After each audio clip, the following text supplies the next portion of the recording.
October 9, 2002, Florida State Prison, 9:47 a.m. Aileen Wuornos lay strapped to a gurney waiting to die. At 46 years old, she had spent over 10 years on death row, but even now, facing her final moments, she wasn't backing down. This wasn't just any execution. This was the end of America's most notorious female serial killer. In just 12 months, Aileen had killed 7 men. 7. She shot them all with the same pistol. She robbed them. She left their bodies scattered across Florida's highways like trash. But here's what made her story so shocking. Aileen wasn't some crazy woman who snapped one day. She was a prostitute who turned her clients into victims. She used sex as bait, then pulled the trigger. When the warden asked if she had any last words, Aileen didn't apologize. She didn't beg for forgiveness. Instead, she said something that left everyone confused. Aileen became only the second woman executed in Florida since 1976. In the entire United States, she was just the 10th woman to die by execution since the death penalty came back. For over a year, she fooled her victims completely. They thought they were picking up a prostitute for bedroom fun. They had no idea they were about to become her next target. She became America's most feared female serial killer. But how did she get away with murder for so long? And what finally brought her down? Before we begin, hit the like button, share this video, and smash that subscribe button to be the first to know when we publish cases just like this one. To understand Aileen Wuornos, we need to go back to where it all began. To a cold night in November 1989. To a remote area in Florida, where a 51-year-old man made the worst decision of his life. He picked up the wrong woman. November 30th, 1989. A quiet highway in Florida. Richard Mallory thought he was just picking up a prostitute. The 51-year-old electronics store owner had done this before. He pulled over when he saw Aileen Wuornos hitchhiking along the road. What happened next would start one of the most shocking crime sprees in American history. Aileen got into Richard's car. They drove to a remote area for sex. But instead of providing services, Aileen pulled out a pistol. She shot Richard several times in the chest. Then she robbed him and left his body in the woods. 2 days later, police found Richard's abandoned car. On December 13th, they discovered his decomposing body. He had been shot multiple times. 2 bullets to the left lung killed him. This was just the beginning. Over the next 12 months, Aileen would kill 6 more men. All of them were middle-aged, all between 40 and 65 years old, all shot with the same gun. Her method was always the same. She would pose as a hitchhiking prostitute along Florida's highways. When men stopped to pick her up, she'd get in their cars. They'd drive to secluded areas. Then, Aileen would turn predator. David Spears, 47, construction worker, shot 6 times. Charles Carskadden, 40, part-time rodeo worker, shot 9 times and wrapped in an electric blanket. Peter Seams, 65, retired merchant seaman. His body was never found, but his car was. Troy Burris, 50, sausage salesman, shot twice. Charles Humphreys, 56, retired Air Force major and former police chief, shot 7 times in the head and torso. Walter Antonio, 61, trucker and reserve police officer, shot 4 times, 7 men, 12 months, all dead. But here's what made this case so unusual. Female serial killers are extremely rare. Most women who kill do it for personal reasons. They kill abusive husbands or family members. They don't hunt strangers. Aileen was different. She was targeting complete strangers, men who thought they were just picking up a prostitute for sex. At first, Aileen claimed she killed in self-defense. She said all 7 men had raped her or tried to rape her. She painted herself as the victim, but investigators weren't buying it. The evidence told a different story. Aileen robbed every single victim. She took their money, their cars, their personal belongings. She pawned their items for cash. This wasn't self-defense. This was robbery with murder. Later, Aileen would admit the truth. She said she killed some of the men just because they started to get aggressive. Not rape, just attitude. The real motive was money, pure and simple. For 12 months, Aileen Wuornos turned Florida's highways into her personal hunting ground. She used sex as bait and murder as her weapon. But how does someone become this cold? How does a woman turn into a killer? To understand that, we need to look at Aileen's childhood, because what happened to her as a kid would shape the monster she became. February 29, 1956. Rochester, Michigan. Aileen Carol Pittman was born into a nightmare that would never end. Her mother, Diane, was just 16 years old when she gave birth to Aileen. Think about that for a second. 16, still a kid herself, trying to raise a baby. Aileen's father was Leo Pittman, an 18-year-old who married Diane when she was only 14. But Leo left before Aileen was even born. She would never meet him, and that was probably for the best. In 1967, when Aileen was 11, Leo was sentenced to life in prison. His crime? Kidnapping and raping a 7-year-old girl. 2 years later, he killed himself in his prison cell. So Aileen's father was a child rapist and a suicide, not exactly winning the parent lottery. But things got worse. When Aileen was almost 4 years old, her mother abandoned her, just left. Diane walked out in January 1960. Aileen and her older brother Keith were dumped on their grandparents, Lowry and Britta Wuornos. The grandparents legally adopted them in March 1960. But this wasn't a rescue. It was jumping from one hell into another. Both grandparents were alcoholics, and Lowry, Aileen's grandfather, was a monster. He sexually abused Aileen when she was just a child. Before he beat her, he would force her to strip naked.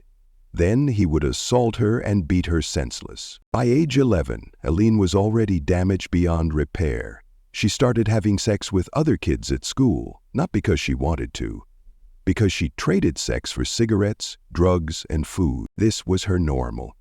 This was all she knew. When Aileen was 14, a family friend raped her. She got pregnant.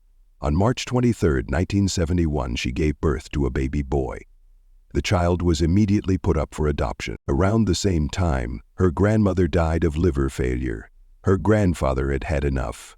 He threw 15-year-old Aileen out of the house. So there she was, 15 years old, pregnant, homeless, no family, no money, no education. Aileen ended up living in the woods near her old home.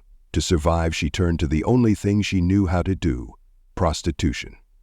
By age 18, Aileen was already in trouble with the law. Her first arrest came in 1974 in Colorado. She was charged with driving under the influence, disorderly conduct, and firing a pistol from a moving vehicle. Yes, the same type of gun she would later use to kill 7 men. But Aileen wasn't done making bad decisions. In 1976, she hitchhiked to Florida and met Louis Gratz Fell. He was 69 years old and president of a yacht club. Aileen was 20. Somehow they got married. The marriage was a disaster from day one. Aileen got into fights at their local bar. She even hit Louis with his own cane. He got a restraining order against her. After just 9 weeks, they annulled the marriage. That same year, Aileen's brother Keith died of cancer. She inherited $10,000 from his life insurance, but instead of using the money wisely, she blew it all in 2 months. She bought a new car and wrecked it almost immediately. Between ages 14 and 22, Aileen tried to kill herself 6 times. In 1978, she shot herself in the stomach, but she survived. Her criminal record kept growing. In 1981, she robbed a convenience store at gunpoint. She stole $35 and 2 packs of cigarettes. She went to prison for a year. In 1984, she tried to pass forged checks. In 1986, she was arrested for car theft. Police found a .38 caliber revolver in the stolen car. But then something changed. In 1986, Aileen met someone who would become the most important person in her life. Her name was Tyria Moore. She was 24 years old and worked as a motel maid. They met at a gay bar called Zodiac in Daytona Beach. For Aileen, it was love at first sight. She later said, "It was love beyond imaginable." Earthly words cannot describe how I felt about Tyria. They moved in together. For the first time in her life, Aileen had someone who cared about her, someone who didn't abuse her or abandon her. But there was a problem. Aileen supported them both through prostitution. She was still working the streets, still putting herself in danger every night. Tyria knew what Aileen did for work. She didn't like it, but she accepted it. They needed the money. For 4 years, this was their life. Aileen would go out at night and sell her body to strangers. Then she'd come home to Tyria. It wasn't perfect, but it was stable. For Aileen, that was more than she'd ever had. But by 1989, something was changing inside Aileen. The years of abuse, the life on the streets, the constant danger, it was all building up. She was getting angrier, more violent, more unpredictable. And then, on November 30th, 1989, that anger finally exploded. Aileen eventually started killing and stealing her victims' belongings. Aileen would come home with expensive items, watches, rings, wallets. She told Tyria she got them from clients who paid extra. But Tyria wasn't stupid. She knew these items were too expensive for normal clients. And Aileen was acting different, more paranoid, more aggressive. When news reports started talking about dead men found along Florida highways, Tyria suspected the truth. But she was too scared to ask questions. Their relationship was falling apart. Aileen became possessive and violent. She didn't want Tyria talking to anyone or going anywhere alone. By 1990, Tyria couldn't take it anymore. She moved back to Pennsylvania to stay with her sister, leaving Aileen behind in Florida. Aileen was devastated. The one person who had ever loved her was gone. This abandonment pushed her completely over the edge. She became even more reckless and violent. November 30th, 1989. Richard Mallory's last day alive. Richard was 51 years old and owned an electronics store in Clearwater. He was driving along a Florida highway when he saw Aileen hitchhiking. He pulled over. Big mistake. Aileen got into his car. They drove to a secluded area. Richard thought he was paying for sex. Instead, Aileen pulled out a pistol and shot him several times in the chest. She robbed him, took his car, and left his body in the woods. 2 days later, police found Richard's abandoned vehicle. On December 13th, they discovered his decomposing body. He had been shot multiple times. 2 bullets to the left lung killed him. Aileen had tasted blood, and she liked it. 6 months later, she killed again. David Spears was 47 years old and worked construction in Winter Garden. On May 19, 1990, he was reported missing. On June 1st, his naked body was found along U.S. Highway 19.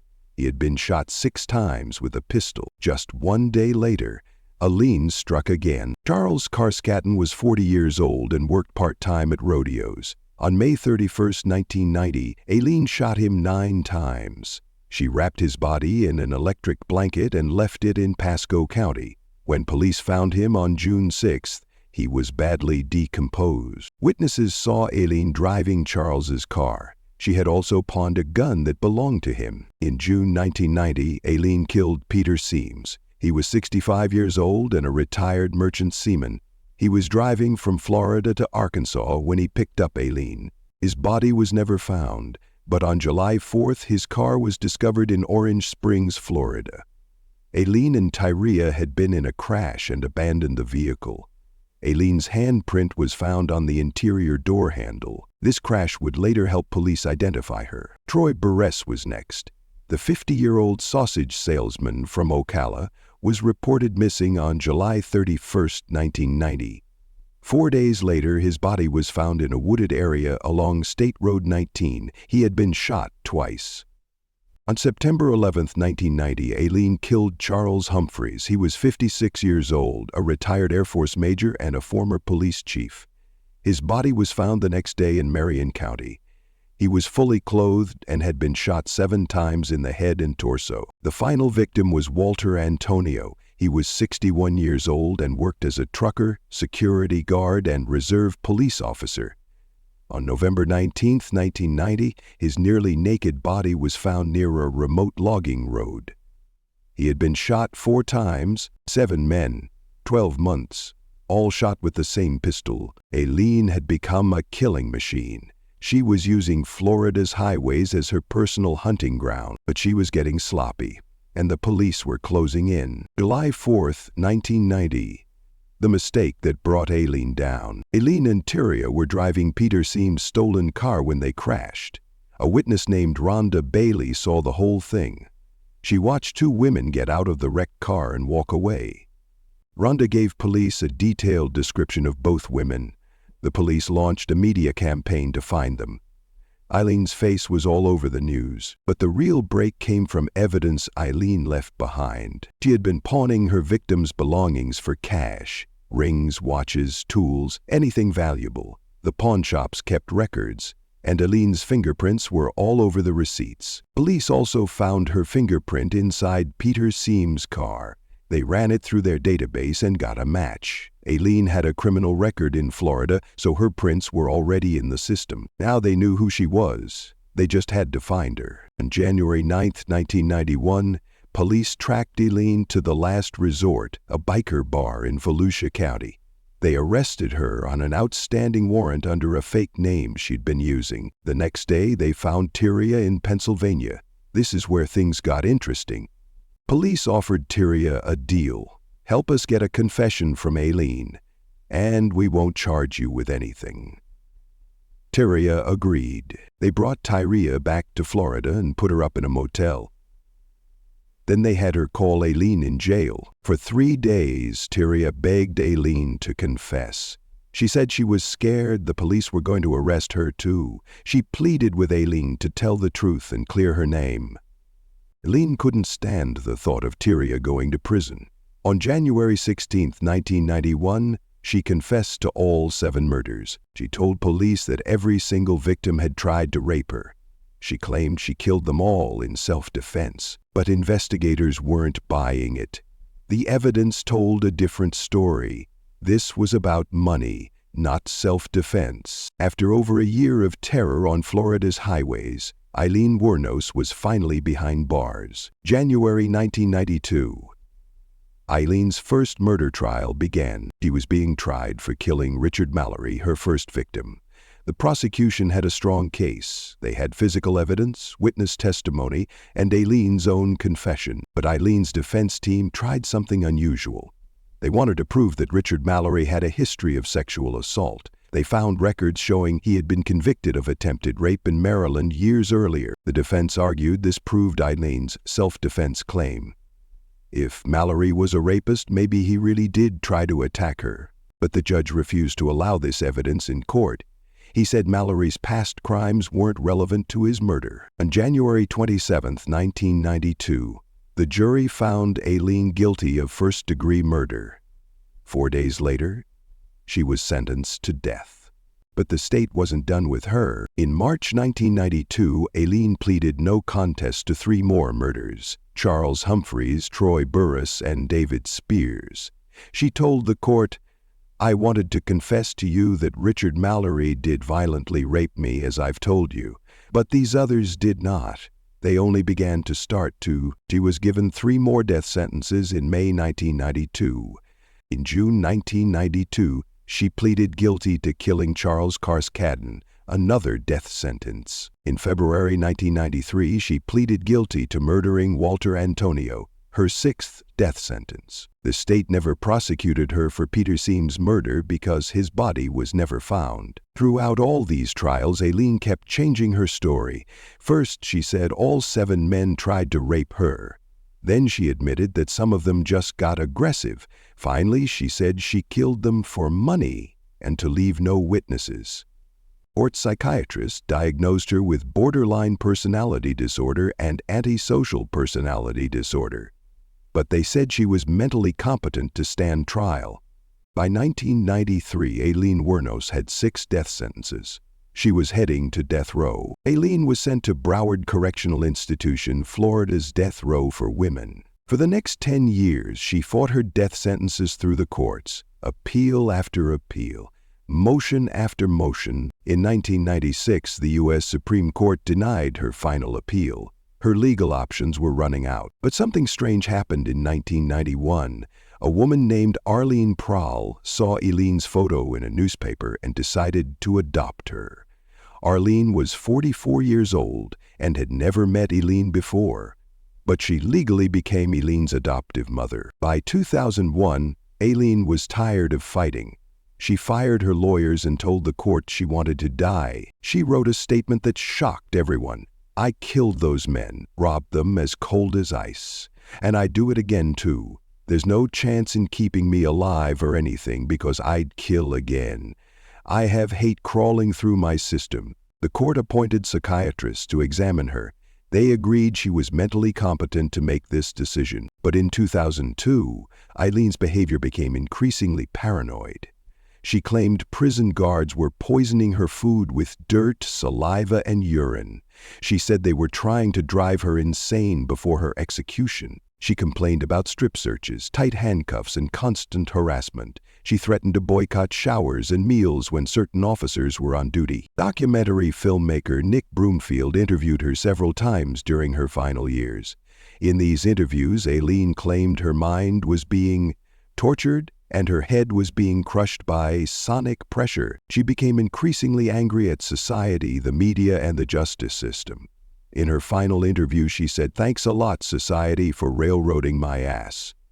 By October 2002, all her appeals were exhausted. Her execution date was set. After more than 10 years on death row, Aileen Wuornos was finally going to pay for her crimes. October 9, 2002. Aileen's last day on Earth. She was transferred to Florida State Prison for her execution. When offered a last meal, anything under $20, she declined. Instead, she just had a cup of coffee. Her childhood friend Dawn Botkins came to visit her one final time. Dawn had known Aileen since they were kids in Michigan. She was one of the few people who still cared about her. When asked if she had any final words, Aileen gave one last bizarre statement. "Yes, I would just like to say I'm sailing with the Rock and I'll be back like Independence Day with Jesus. June 6, like the movie. Big mothership and all, I'll be back, I'll be back." At 9:47 a.m., Aileen was strapped to the gurney in the death chamber. Various officials and media witnesses watched through the glass. The lethal injection began flowing through her veins. Within minutes, she was pronounced dead. Aileen Wuornos, America's most notorious female serial killer, was gone. After her death, her body was cremated. Dawn Botkins took Aileen's ashes back to Michigan and scattered them beneath a tree. At Aileen's request, they played a song at her funeral, Carnival by Natalie Merchant. Aileen had listened to this song over and over again on death row. When Natalie Merchant found out about this, she said, "If it gave her some solace, I have to be grateful." Aileen left behind 7 dead victims, countless traumatized families, and a legacy that still divides people today. Was she a monster who got what she deserved? Or was she a victim of horrific abuse who finally snapped? The debate continues. But one thing is certain, Aileen Wuornos changed how we think about female serial killers forever. Her story became the movie Monster in 2003, with Charlize Theron winning an Oscar for playing her. But for the families of her 7 victims, no movie or award can bring back their loved ones. Justice was served. The nightmare was finally over.